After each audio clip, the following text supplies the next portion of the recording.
have not slept in 4 days. Every time I close my eyes, I see it, wrapped around the plane like something ancient and hungry. I know how that sounds, but please, just listen. It started on a red-eye flight from Tokyo to Los Angeles. One of those long flights where time feels like it stretches too far. I was in seat 34A near the wing. The lights were low. Most passengers were asleep, but I could not rest. My chest felt tight and the silence was too loud. I turned on the screen in front of me, just looking for something to distract my mind. Movies, music, flight map, and then I saw it. External cameras, nose, tail, belly. I had seen those before. Sometimes it is peaceful to watch the clouds pass from above. If you're into stories like this, don't forget to hit like, drop your thoughts in the comments, and subscribe to Clara After Dark, because here, the darkness speaks. I started with the nose cam. It showed stars, a few scattered clouds, the curve of the earth beneath us. It was almost beautiful, almost peaceful. Then I switched to the tail cam. At first, it looked normal. The rear of the plane, blinking lights, black sky stretching endlessly behind us. But then I saw it, a shimmer, faint, flickering, like heat waves rising from pavement, but colder, like something broken in the feed. I stared. The shimmer twitched. It did not look natural. It looked like something was trying to break into view. Something too big. Something that did not belong in this world. Then the stars behind it began to vanish, not like clouds covering them, more like something was swallowing them whole. I panicked and backed out of the feed, switched to the belly cam. That was worse. The camera showed the earth, far below, ocean clouds, but in the middle of the screen, there was a shape, huge, coiled, moving like a nest of shadow serpents. It twisted and pulsed, and the sky around it bent, like reality could not decide what it was. Then, the feed glitched, just for a second, and in that second, I saw an eye so wide and deep it made my stomach drop. It was not human. It was not even alive in the way we understand life. It was ancient, older than planets. It looked directly at me. I ripped off my headphones, slammed the screen dark. My heart felt like it was going to explode. I looked around. Everyone else was calm, sleeping, watching movies, reading. No one saw it, except maybe her. A woman in business class, red hair, pale skin, one earbud in. She looked familiar, but not from this flight. Her face was still, but I could see her reflection in the window. It was smiling. She was not. She turned her head slowly, looked straight at me, and shook her head once, softly, like she was warning me. I think her name was Clara. I stayed in my seat, frozen. My fingers dug into the armrests. My breathing was shallow. I didn't dare look at the screen again, didn't move, but I felt it. Something outside the plane was watching me. The cabin lights dimmed again. Too much. The air changed sterile, sharp, like a hospital hallway, and the silence. It wasn't silence anymore. It was hollow, heavy, like the world had gone mute. I told myself I was tired, hallucinating, but then the flight attendants passed by. They weren't the same. Their smiles stretched too far, skin too smooth, eyes like polished glass. One leaned over a passenger and whispered something. I couldn't hear it, but the passenger nodded slowly, unnaturally slow. I stood up, legs shaking. The floor tilted slightly. I grabbed the overhead bins for balance. Everything felt wrong, like we weren't flying through air anymore. In the lavatory, I splashed water on my face. Looked in the mirror. My reflection blinked. After I did, I stared. My own eyes looked back, but not in sync. I turned the light off, then on again, still delayed. When I stepped out, the cabin lighting had shifted. green now, faint but unnatural, like hospital lights seen through dirty water. I returned to my seat, tried to stay calm, tried not to look at the screen again, but I couldn't help it. I tapped the tail cam.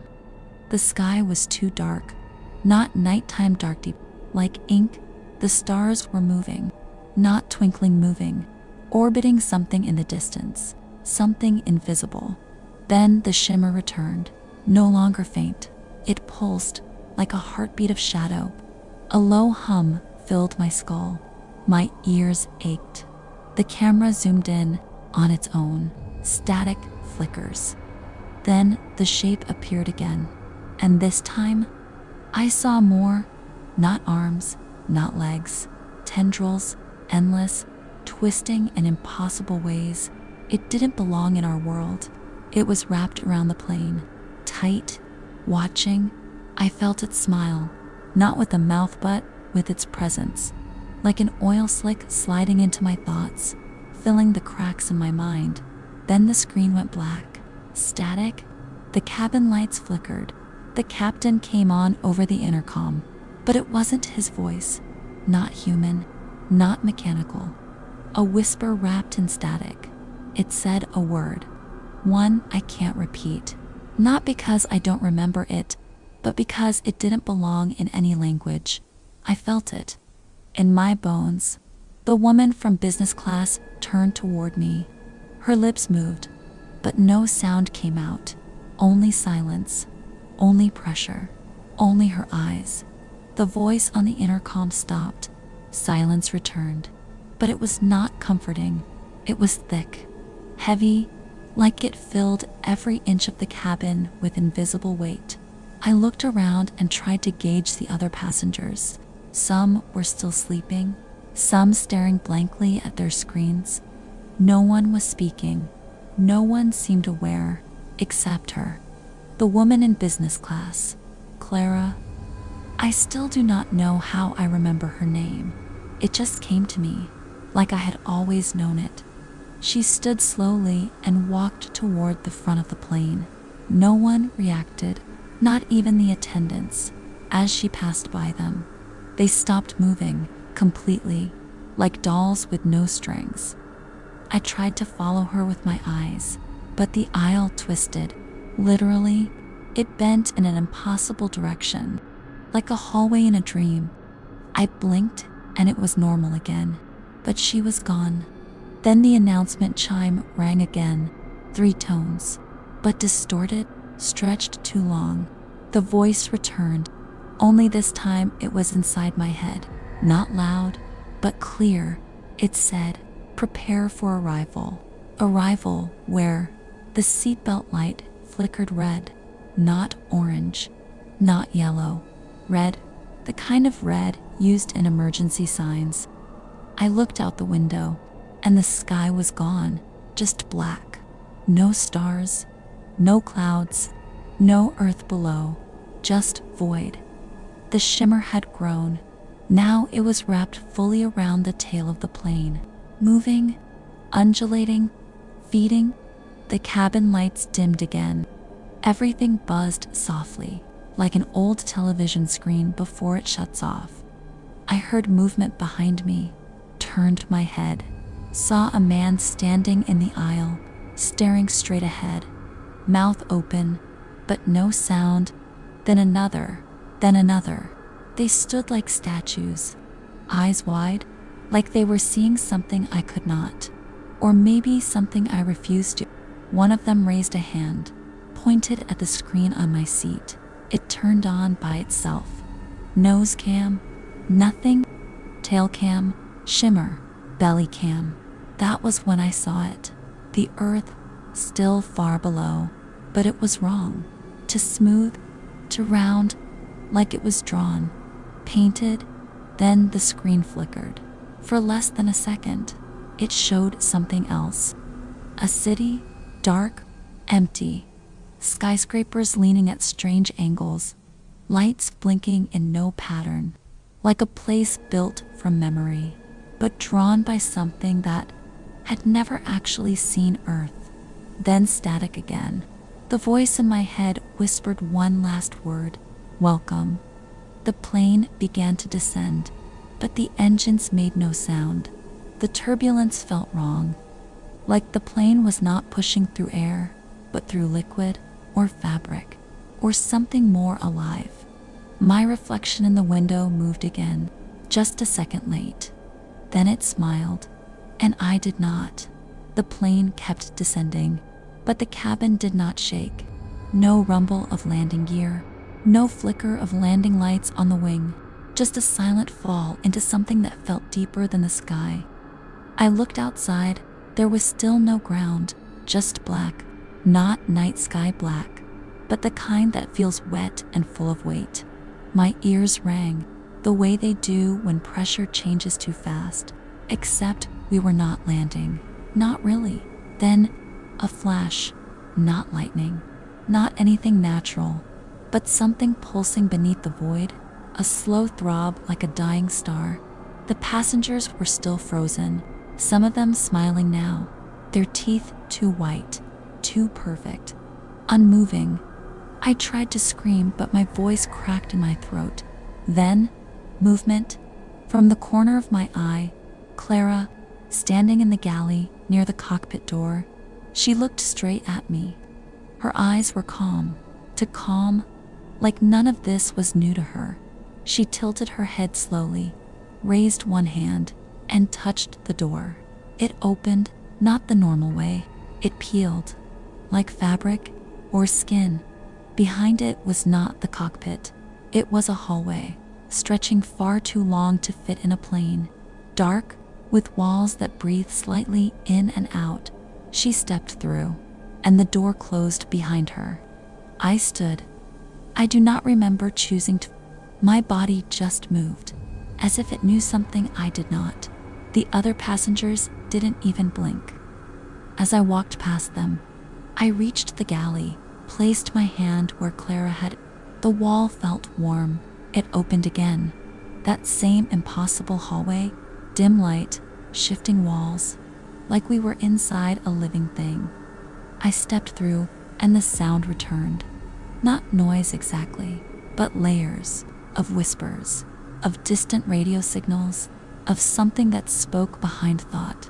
I walked forward, one step, two, then the hallway vanished, and I was standing in a city, the one from the belly cam, but now it was real, silent, empty, lit only by flickering lights in the mist. Buildings twisted like they had been drawn wrong. Windows shifted as I stared at them, moving, rearranging. I turned around. The hallway was gone. No plane, no sky, just this place. And in the distance, a figure, standing, watching. Clara, still in the same clothes, but her shadow stretched across the ground. Too far, too long. It moved before she did. She raised her hand again, but this time she pointed behind me. And I turned, and I saw what followed us down. I turned, slowly, already knowing it would be there, the thing that followed us down.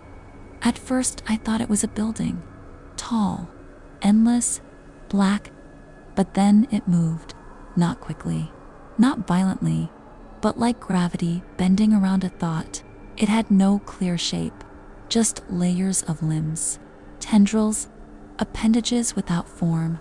They curled and folded like something still learning how to exist. I could not see its face, but I knew it had one, knew it was smiling. I stepped back. My feet didn't make a sound. The ground was too soft, like walking on memory. Then Clara was beside me. She did not walk up. She was just there, like a frame in a film spliced out of order. Her eyes were calm. Her voice was soft, but not quiet. It filled the space between thought. She said, "You shouldn't have watched." I tried to speak, to ask what it was, where we were, what was happening, but my mouth didn't move. She nodded once, as if I had asked anyway. "This is where it lives," she said. "The part of reality we paved over, but never really buried. We fly too high. We dig too deep. And sometimes Something notices. She turned to the thing, raised one hand, and it recoiled, not in fear, but in respect, or maybe hunger. She turned back to me and smiled. It's awake now, and it knows you. You let it in when you looked. You gave it shape when you tried to understand. And now, you'll never unsee it. The air pulsed, not wind, not breath, but presence. The city around us shifted. The buildings leaned closer.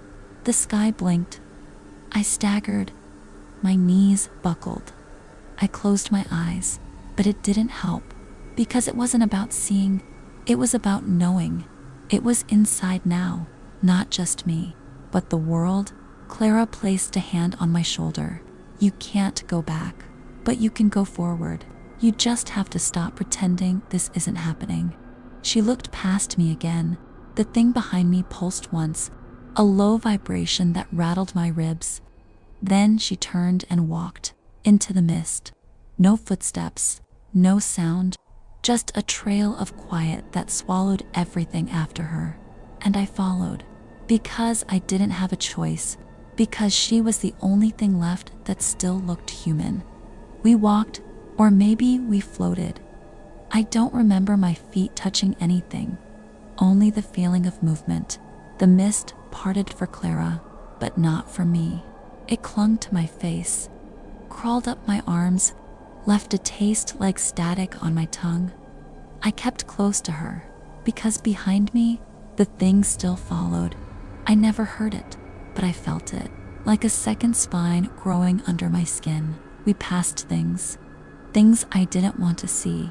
Windows that showed versions of myself doing things I don't remember, staring back at me, smiling, crying, bleeding, buildings made of bone, elevators that went sideways, a train that moved without tracks, its passengers staring at nothing with mouths full of wires.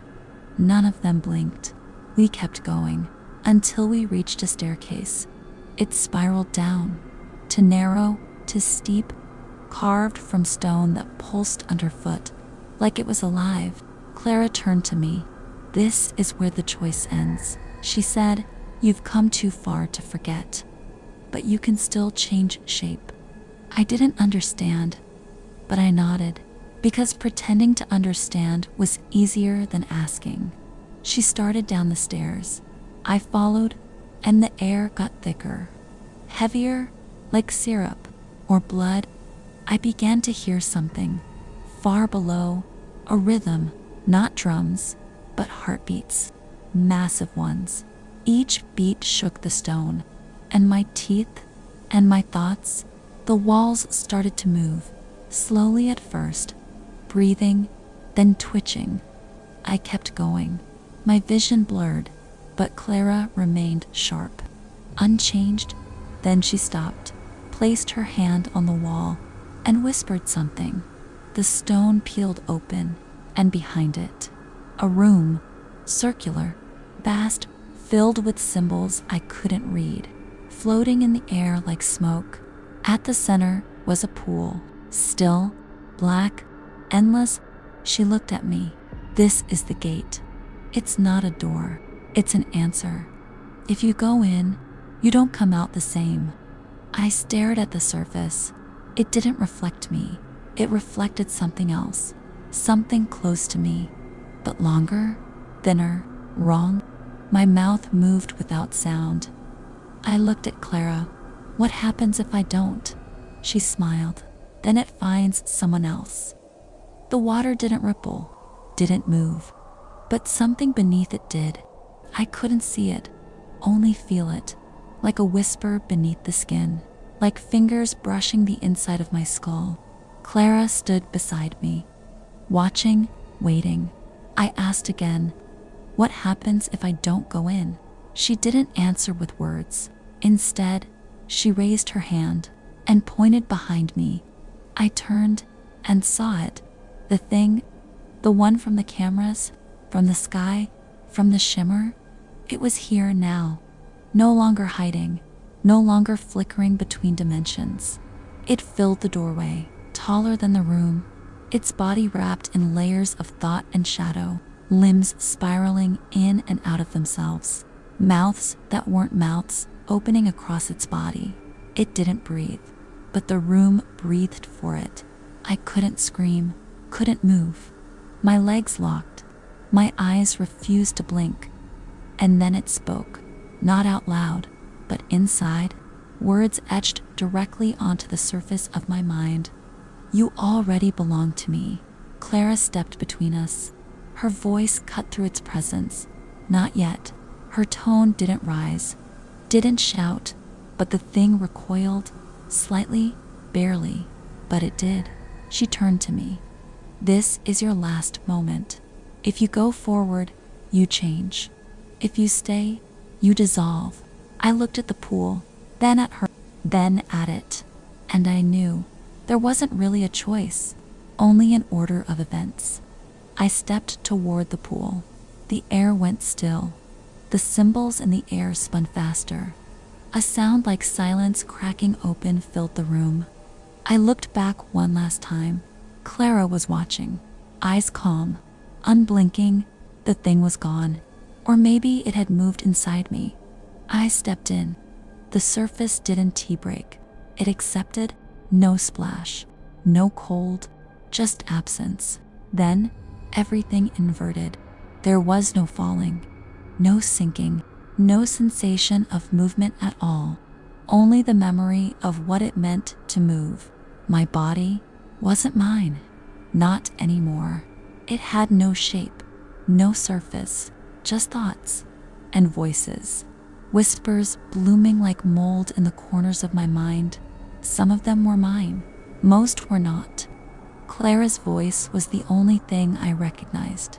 Even then, it was distant, soft, like hearing her through thick glass underwater. She said, "Hold on, not to your body, but to your meaning. What makes you, you?" I tried. I remembered my name, my childhood, my first flight, my mother's perfume, but the pool didn't care. It peeled those memories away, like petals, like skin, one by one, until all that was left was the thing beneath. Not evil, not cruel, just hungry. It wanted to know me, to wear me, to stretch me over its mind like a mask, and I almost let it because it felt easier than holding on to the crumbling tower of my own identity. But then Clara reached in, not with her hand, but with her voice, a single word, spoken directly into the silence.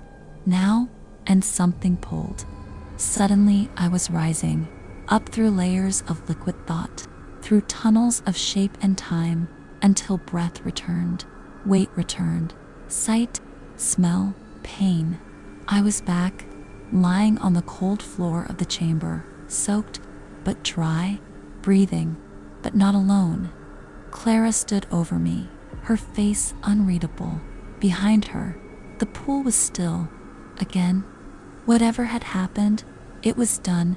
For now, she helped me sit up. "Your shape held," she said, barely, but it held. I wanted to speak, but couldn't. She placed a finger on my forehead, and suddenly I knew I had passed the first threshold.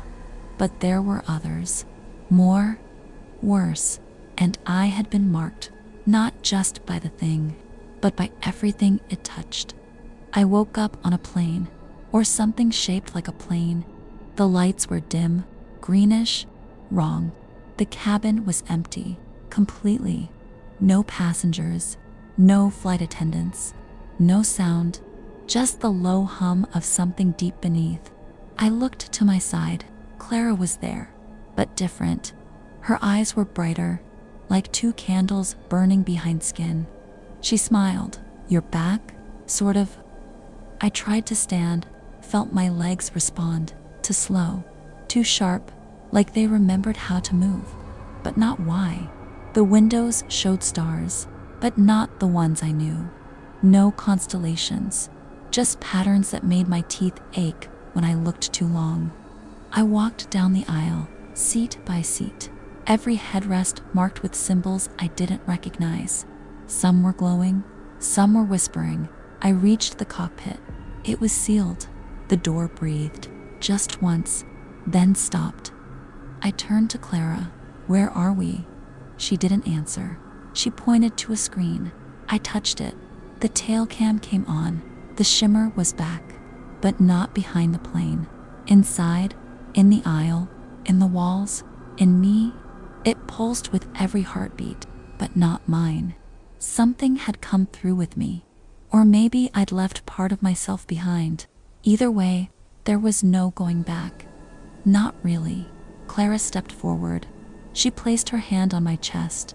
The air shifted, and suddenly, I saw it. Not the creature, but the pattern behind all things. Behind time, behind thoughts. It had always been there, waiting, looking for cracks. Now it had one. Me. She looked into my eyes. "The next time it speaks, don't listen." I nodded, even though I didn't understand, because pretending to understand was safer than asking. We sat back down, side by side. In silence, the plane began to descend, but not toward any land I recognized, only toward something. Listening. I woke up, in my bed, lights off, phone buzzing. A normal night, except it wasn't, because the lights flicker sometimes, and my reflection doesn't always move when I do. And sometimes, when I'm falling asleep, I hear a voice, not Clara's, not mine, not human, but familiar. It whispers, through the shimmer, through the sky, through my skin, and it says, "I'm wearing you well. So if your cabin has cameras, don't watch them too long. If the sky feels like it's watching you back, it probably is. And if someone offers to bring you home, make sure they still have a face that's theirs before you follow." This is Clara After Dark, where the night watches, and sometimes it answers. If this story slipped into your dreams tonight, let me know down below. Leave a like, drop your thoughts in the comments, or share this with someone who should have never opened the camera feed. And if you haven't already, subscribe. We're just getting started.